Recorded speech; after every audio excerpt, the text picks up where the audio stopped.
Good morning and welcome back dear students. Third year की इस class में पुनः एक बार आपका स्वागत है। और थर्ड ईयर की इस क्लास में जो सेकंड पार्ट में हमारा टॉपिक चल रहा था फ्रांस की राज्य क्रांति संभवतः आज इसको हम कंप्लीट करेंगे।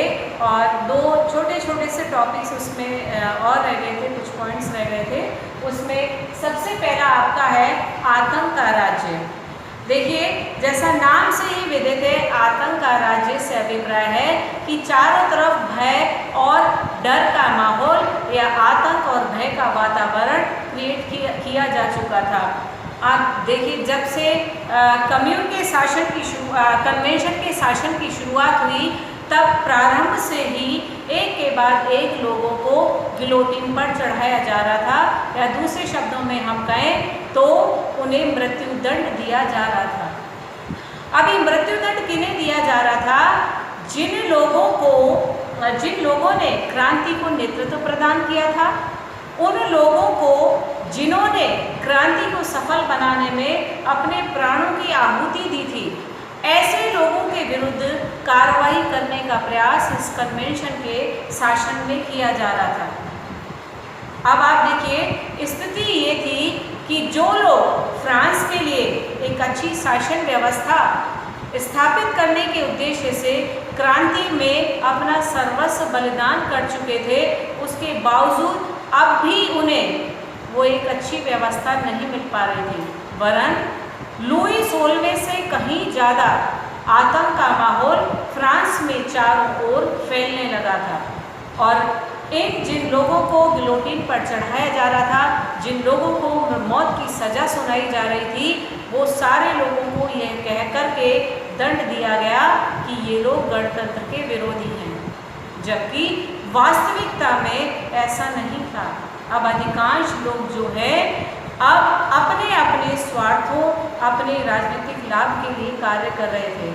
तो जहाँ क्रांति के परिणाम स्वरूप एक अच्छी व्यवस्था, लोगों को उनके अधिकार, लोगों को उनकी स्वतंत्रता प्राप्त होनी चाहिए थी, अब उल्टी ही गंगा बह रही थी। लोगों को गणतंत्र विरोधी होने के नाम पर गिलोटिन पर खुलेआम चढ़ाया जा रहा था। इसके बाद भी आप देखिए, खुले रूप से इस तरह की सजाएं देने के बाद भी आतंक जैसे शब्द का प्रयोग इस राज्य के लिए, इस शासन के लिए नहीं किया जा रहा था। निरंतर ये गतिविधियां जो थी वो फ्रांस में बढ़ती जा रही थी। आप देखिए, इस समय में दो सरकारें 10 अगस्त 1792 ईस्वी के बाद यदि हम देखें, फ्रांस में दो सरकारें महत्वपूर्ण रूप से कार्य कर रही थी। इसको आप नोट भी करिएगा। एक सरकार थी कम्यून अथवा पेरिस की सरकार, कम्यून अथवा पेरिस की सरकार, और दूसरी कन्वेंशन अथवा फ्रांस की सरकार। दोनों ही सरकारें जो थी फ्रांस में कार्य कर रही थी, और प्रारंभ में दोनों सरकारें जो हैं वो मिलजुल करके कार्य कर रही थी। लेकिन कुछ समय बाद ही इन दोनों सरकारों में मतभेद उत्पन्न होने लगे और एक दूसरे के विरुद्ध ये एक दूसरे का ही अंत करने के लिए तैयार हो गए। अब ऐसी स्थिति में आप देखिएगा, कम्यून नेता थे प्रमुख हर्बर्ट और शोमे थे। कम्यून नेता हर्बर्ट और शोमे थे। ये दोनों ही बहुत अधिक उग्रवादी विचारधारा के लोग थे, बर्बर और अधार्मिक थे। इनका मुख्य उद्देश्य क्या था? ईसाईयत से फ्रांस को मुक्त करना, और अपना प्रभाव बढ़ाने के उद्देश्य से इन्होंने कन्वेंशन से इसके लिए कई प्रयास भी किए। और लास्ट में आप देखिए, उनका जो मुख्य मंतव्य या उद्देश्य था वो क्या था कि ईश्वर के स्थान पर बुद्धि की पूजा की जानी चाहिए। स्वाभाविक है, लोगों में धर्म का विशेष महत्व होता है, और जब इस तरह की विचारधारा पल्लवित होने लगी, इस तरह की विचारधारा का प्रचार प्रसार होने लगा, तो जनता में असंतोष और अधिक बढ़ रहा था। लेकिन इसके बाद भी इस समय जनता के पास साधनों का अभाव था, और ये वही लोग थे जो पहले जनता को अपना सहयोग दे रहे थे, और अब इस तरह के नियम कानून बना करके जनता के अधिकारों का खुलेआम हनन किया जा रहा था। आप देखिए, कन्वेंशन और जो दो समितियां बनाई गई थी, एक जनरक्षा समिति और एक सामान्य सुरक्षा समिति। जब 1793 ईस्वी का संविधान पारित किया था तो जो जनरक्षा समिति थी और कन्वेंशन जो था, इन्होंने अपनी इच्छा के विरुद्ध इस बात को स्वीकार कर लिया था कि फ्रांस को ईसाइयत से मुक्त कर दिया जाए और ईश्वर के स्थान पर बुद्धि की पूजा की जाने लगे। अब इन्हीं में एक देखिए प्रमुख नेता था रॉबेस्पियर, जिसका हमने पहले भी चर्चा की थी।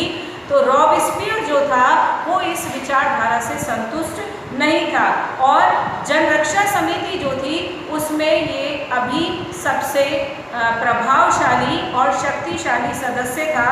अतः उसने हर्बर्ट और दांतो दोनों गुटों का सफाया करने की योजना बनाई और ऐसी स्थिति में आप देखिए पहले उसने हर्बर्ट और उसके साथियों को खुले रूप से गिलोटिन पर चढ़ा दिया और उन पर आरोप लगाया कि वो धर्म विरोधी गतिविधियों को अंजाम दे रहे हैं। इस तरह का आरोप लगा करके उनको मृत्युदंड दे दिया गया। 24 मार्च 1793 ईस्वी को इनके सभी समर्थकों को गिलोटिन पर चढ़ा दिया गया। इसके बाद सेम प्रोसेस जो था वो दांतो और उसके साथियों के साथ भी लागू किया गया और उन लोगों को भी मौत के घाट उतार दिया गया, उन्हें भी गिलोटिन पर चढ़ा दिया गया। अब आप देखिए 5 अप्रैल 1794 ईस्वी से लेकर, नोट करेगा, 5 अप्रैल 1794 ईस्वी से लेकर 27 जुलाई 1794 ईस्वी तक लगभग 100 दिन की ये जो अवधि थी, इसमें रॉबेस्पियर खुला तानाशाह बन गया था और पूरी तरह से इसने अपनी मनमानी कर अपने अधिनायकवाद को स्थापित किया और साथ ही साथ आप देखिए जो इसके विरोधी थे उन सभी विरोधियों को इसने मृत्यु दंड देकर उनका सफाया कर दिया। इस तरह से आप देखिए उसका जो आतंक था वो दिन प्रतिदिन बढ़ता जा रहा था और लगभग 1400 लोगों को उसने मृत्युदंड दिया था। जब उसकी इस तरह की गतिविधियां बढ़ती गई तो अंत में आप देखिएगा 27 जुलाई 1794 को उसके विरोधियों ने उसे बंदी बना लिया और अंत में उसे उसके साथियों सहित यानी रॉबेस्पियर को उसके साथियों सहित मृत्युदंड देते हुए उन्हें भी गिलोटिन पर चढ़ा दिया गया। यानी जैसा उसने किया था वैसा ही अंत उसने प्राप्त किया था। जिस तरह से उसने कई बेकसूर और निर्दोष लोगों को झूठे आरोप प्रत्यारोप लगा करके गिलोटिन पर चढ़ाया था, उसका अंत भी गिलोटिन पर चढ़कर ही पूरा हुआ। इसके बाद 1795 ईस्वी में फ्रांस में उन्हें लोकतंत्रीय सिद्धांतों पर नया संविधान तैयार किया गया और इस बार फ्रांस का जो शासन था उसे 5 सदस्यों वाली एक डायरेक्टरी या संचालक मंडल के हाथ में सौंपा गया। अब आप देखिए ये जो 5 सदस्य थे, अगला हमारा टॉपिक है डायरेक्टरी का शासन। इसमें ये जो 5 सदस्य थे, इन 5 सदस्यों के माध्यम से 27 अक्टूबर 1795 ईस्वी से लेकर 27 अक्टूबर 1795 ईस्वी से लेकर 19 नवंबर 1799 ईस्वी तक डायरेक्टरी का शासन रहा। यानी लगभग 4 वर्ष तक डायरेक्टरी का शासनकाल रहा।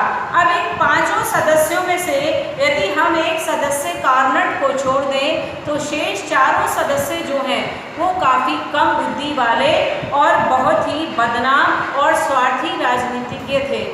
ऐसी कंडीशन में स्वाभाविक है कि जब डायरेक्टरी के सदस्य स्वयं ही बुद्धिमता से परे होंगे, स्वयं ही स्वार्थ में लिप्त होंगे, तो वो फ्रांस को एक अच्छा और सुव्यवस्थित शासन किस प्रकार प्रदान कर पाएंगे। तो ये फ्रांस को किसी तरह से उन्नति के शिखर पर पहुंचाने में सक्षम नहीं थे। इवन आप देखिएगा ये इतने अधिक निर्बल थे कि इन्हें स्वयं सेना पर निर्भर रहना पड़ता था शासन को संभालने के लिए और अपनी इस कमजोरी के कारण इन्हें बार बार सेना का सहयोग लेना पड़ा था। अब इसमें आप देखिए जब डायरेक्टरी का शासनकाल था तो जैकोबिन क्लब जो है वो पूरी तरह से समाप्त हो गया था, यानी उसकी गतिविधियां बंद हो गई थी। साथ ही साथ कम्यून और क्रांतिकारी परिषद जो है उसको उसको भी समाप्त कर दिया गया था। लेकिन यहाँ एक स्थिति ऐसी आ गई जब इस डायरेक्टरी को सुरक्षा की दृष्टि से नेशनल गार्ड और फिर जनरल बर्गस जो है उनकी फौज की मदद लेनी पड़ी थी। ऐसी स्थिति में आप देखिए फ्रांस की राजनीति में पदार्पण करने का अवसर प्राप्त हुआ नेपोलियन बोनापार्ट को और उसे सेना की कमान सौंपी गई। निश्चित रूप से अभी जब हम आगे पढ़ेंगे तो नेपोलियन बोनापार्ट बहुत योग्य था, लेकिन वो साथ साथ एक चतुर राजनीतिज्ञ भी था। वर्तमान परिस्थितियों में उसने डायरेक्ट सत्ता हथियाने के स्थान पर धीरे धीरे अपने लिए पृष्ठभूमि तैयार की। बहरहाल 1795 ईस्वी में अक्टूबर महीने में आप देखिए जो संचालक मंडल था उसके विरोध में एक सोसाइटी की स्थापना की गई जिसका नाम था कैथियन सोसाइटी, और इसके अधिकांश सदस्य जो थे वो टॉर्च की रोशनी में अपनी मीटिंग्स या सभाएं किया करते थे और ट्रिब्यून नामक पत्रिका में इनके लेख छपा करते थे। अब सर्वप्रथम आप देखिएगा फरवरी 1796 ईस्वी में नेपोलियन बोनापार्ट के द्वारा इस सोसाइटी को, इस कैथियन सोसाइटी को समाप्त कर दिया गया, क्योंकि उसको ये काम सौंपा गया था 1795 ईस्वी में। तो उसने शीघ्र ही अपनी जो योग्यता थी उस योग्यता को प्रदर्शित करते हुए धीरे धीरे कैथियन सोसाइटी के गतिविधियों को समाप्त करके अंततः जो सत्ता थी फ्रांस की उस पर अपना अधिकार करने के उद्देश्य से उसने प्रयास करने प्रारंभ कर दिए थे। जहाँ तक हम बात करते हैं डायरेक्टरी का शासन निश्चित रूप से एक व्यवस्था प्रदान करने में सफल नहीं रहा था, लेकिन यदि हम इसके वैदेशिक मामलों की ओर देखें तो वैदेशिक मामलों में डायरेक्टरी के शासन को काफ़ी हद तक सफलता प्राप्त हुई थी और वो इस मामले में काफ़ी भाग्यशाली रहा था। और 1795 ईस्वी में ही स्पेन, प्रशा और हॉलैंड जो थे उन्होंने फ्रांस के साथ संधियां कर ली थी।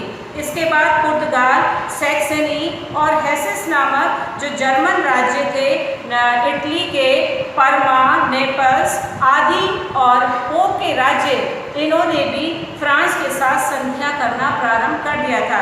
हालांकि इंग्लैंड जो है वो अभी भी फ्रांस के विरोध में ही था या फ्रांस के विरुद्ध था, लेकिन कुल मिलाकर यदि डायरेक्टरी के शासन के वैदेशिक मामलों में सफलता को देखें तो आंतरिक मामलों में बेशक डायरेक्टरी का शासन सफल नहीं हो पाया था, उसे नेशनल गार्ड या फौज पर निर्भर रहना पड़ा था, लेकिन वैदेशिक मामलों में उसने काफ़ी हद तक सफलता प्राप्त कर ली थी।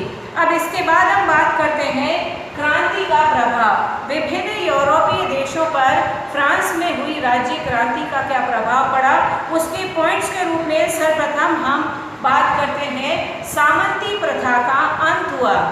काफ़ी लंबे समय से यूरोपीय देशों में जो सामंती प्रथा चली आ रही थी उस सामंती प्रथा का इस क्रांति ने अंत कर दिया और नई व्यवस्थाओं को प्रारंभ करने का दौर जो था वो फ्रांस के साथ साथ अन्य देशों में भी उसकी शुरुआत हुई।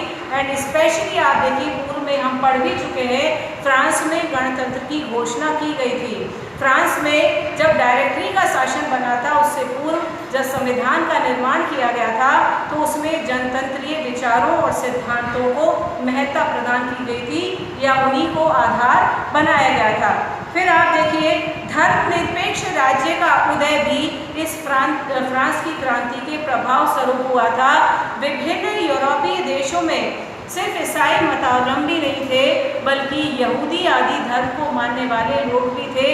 ईसाई धर्म में भी कैथोलिक्स थे, प्रोटेस्टेंट्स थे, तो इन सभी को समान रूप से धार्मिक स्वतंत्रता प्रदान करके इन यूरोपीय देशों ने धर्मनिरपेक्षता की भूमिका को या पृष्ठभूमिका को तैयार किया था।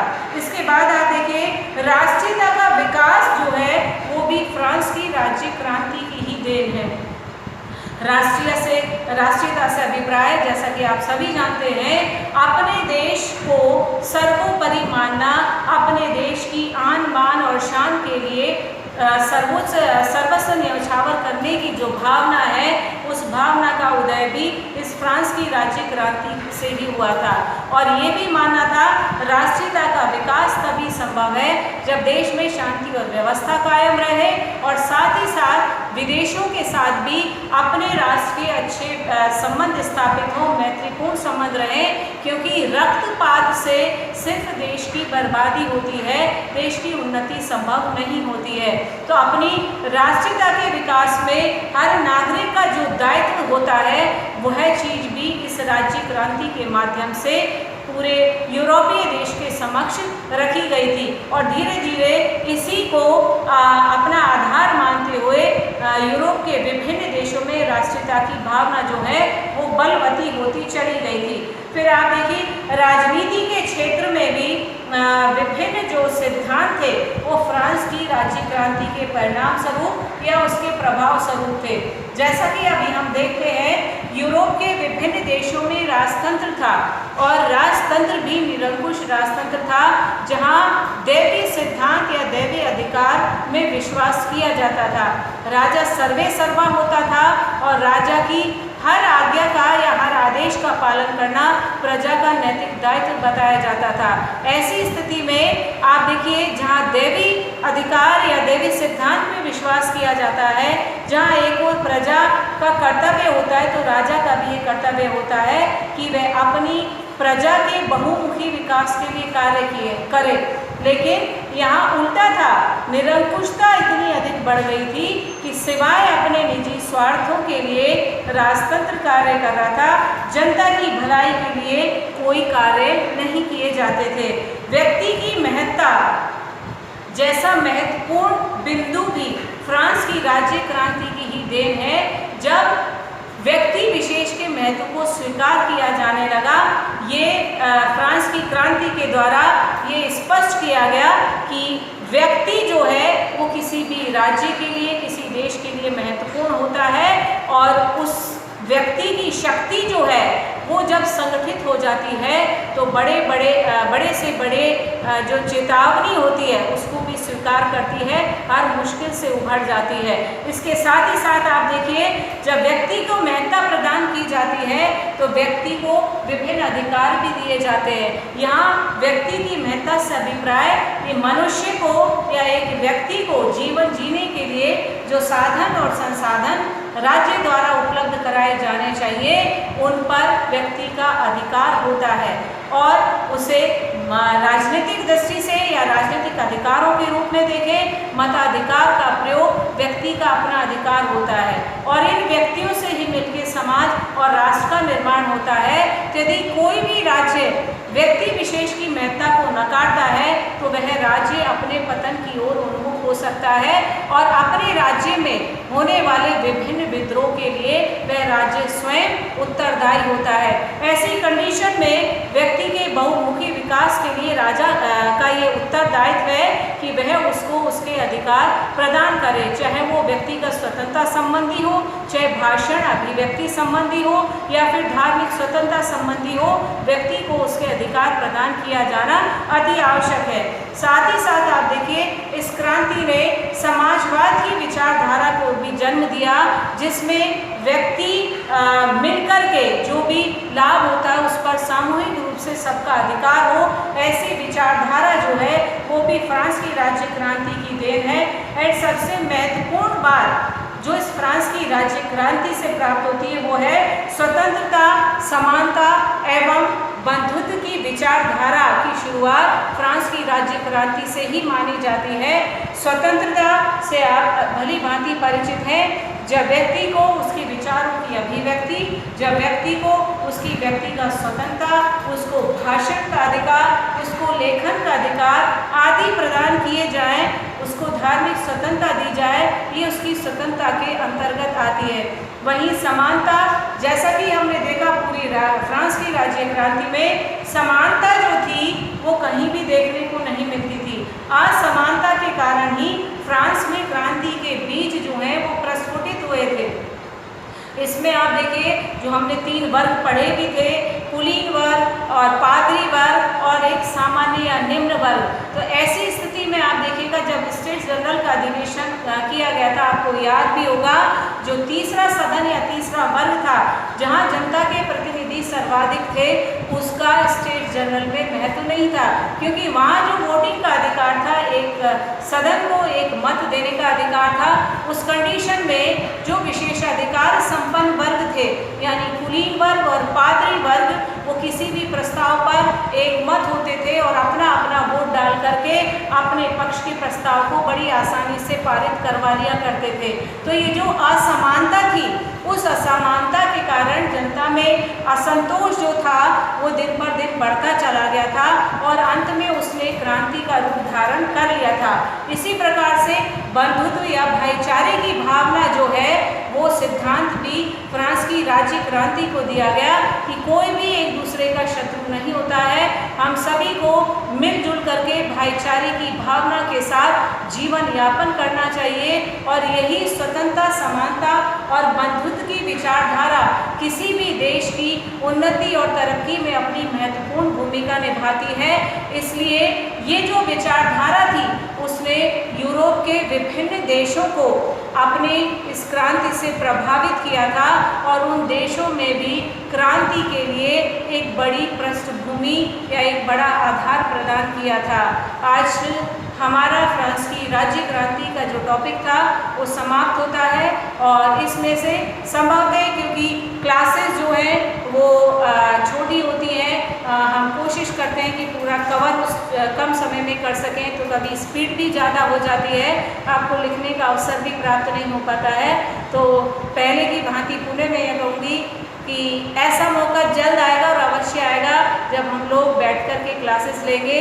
तो जहाँ भी आपको कोई कॉम्प्लिकेशंस नज़र आते हैं प्लीज़ उसको आप नोट करें, मुझे कांटेक्ट करें और जब हम लोग मिलेंगे क्लास में उन सारी हमारी समस्याओं के समाधान करेंगे।